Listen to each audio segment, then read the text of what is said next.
Hey idiot, do you even know what water sounds like? Well, you sound like an advertisement. Did Wikipedia tell you that? Because that's all you know. Whoa! All of you, take it easy. Jeez. All right, let's go over all the things that each of you are good at, and then we'll find out who really is the best.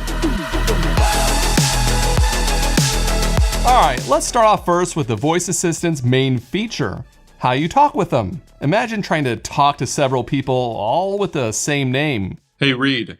Yes? Can I help you? That'd be annoying, right? Well, Amazon is the only one of the three that you can actually change the name of the wake word, like Ziggy. Yeah, that's real. This is useful because you can specify which device you're speaking to, since you can name them different things. Or if your kid has a name that sounds like the wake word, you don't have to change the name of your kid. But what if you left the volume really high while you're listening to music? No one likes the assistant shouting the weather to you. Siri is the only one who will always speak to you at a normal level, even if the volume is maxed out. What's the weather? It's currently partly cloudy and 62 degrees. This is such a basic thing. I don't understand why the others don't have this. But Amazon's the only one that can whisper back at you. I'll tickle your ear with my soft whispers, ASMR style. All of the assistants are pretty good at answering basic questions. Google usually comes out on top with its extensive search algorithms. And if you want to ask any follow-up questions, Google comes out way ahead. What is their mascot? A mascot is any human, animal. What is their mascot? I found some web results. What if you want to give like 3 commands at once? Set the volume to 4 and turn on Office Lamp Plus and turn off Office Small Lamp. Amazon and Google can handle this no problem. Siri, on the other hand, gets lost. By the way, Hey, that's my line. yeah, I know you say it all the time. It's getting annoying with your self-promotions. Google and Siri never do that. Now, what if you're just a mumbler? What's the weather? Right now in What is the weather? It's currently raining. What is the weather? The current weather is 60. They all did a pretty good job at understanding my mumbles, but Google was the only one that did a good job listening to me if I paused mid-sentence to think. So Google might be the best at holding a conversation, but none of them are close to perfect. Although trying to communicate with your voice assistants might not be as difficult as trying to communicate with people in your house. All the assistants are great at making an announcement. Hey everyone, it's time to go. One of my favorite features that only Amazon can do is drop into a room. Drop in on master bedroom dot. No one has to answer a call or remember how to send back another message. You can just start talking. Hey, are you ready to go? No, you just take the kids. I'm gonna stay home and relax. All right. When it comes to putting a voice assistant in every room of your house, price can be a major factor. Amazon and Google discount their smart speakers all the time. It's a big reason why I have so many Echo devices in my house. Plus, the newer Echoes sound amazing for the price. And if you listen to anything besides Apple Music, you'll probably want to go with Amazon or Google since they're compatible with the most music streaming services. Siri is compatible with Pandora, so if you live in the year 2007, she's got you covered. One thing that I'll give Apple is that all the smart speakers they sell right now are Thread border routers. If you plan on buying smart home devices in the future, there's a good chance it will work with Thread. Google has Thread too, but it's only built into their displays, which Google displays are amazing. Their new smaller display doesn't have a camera, but you can still use hand motions to pause music and stop timers.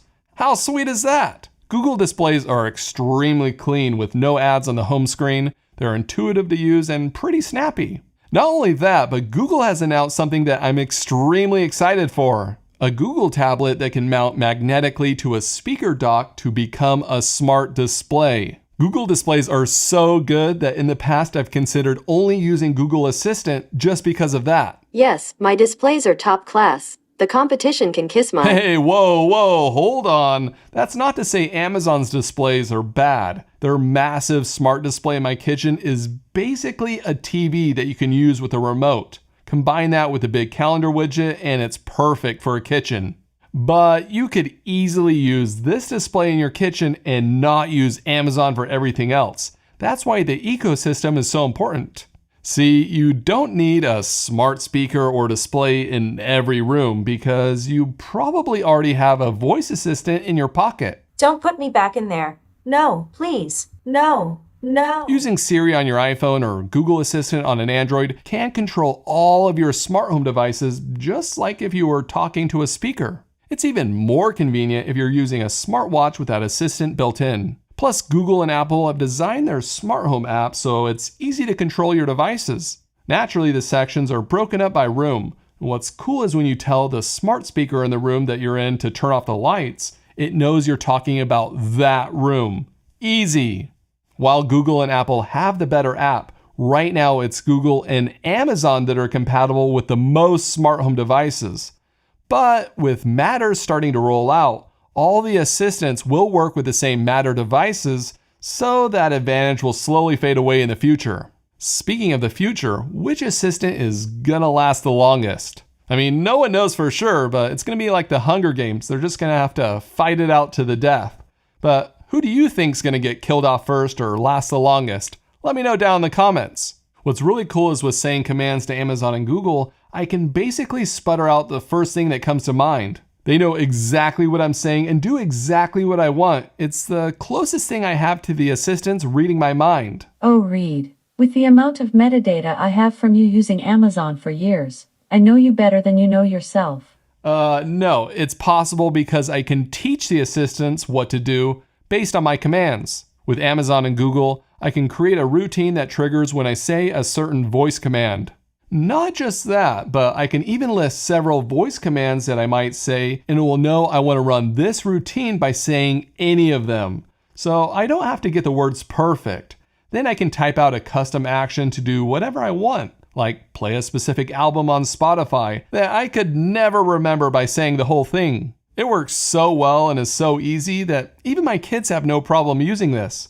Meanwhile, Apple can't even do custom voice commands. What? And Google has this pretty sweet scripting editor coming out soon that will give you advanced options if you want them. But overall, I think Amazon is the best when it comes to routines. You can even trigger a routine when a baby is crying or the sound of water running.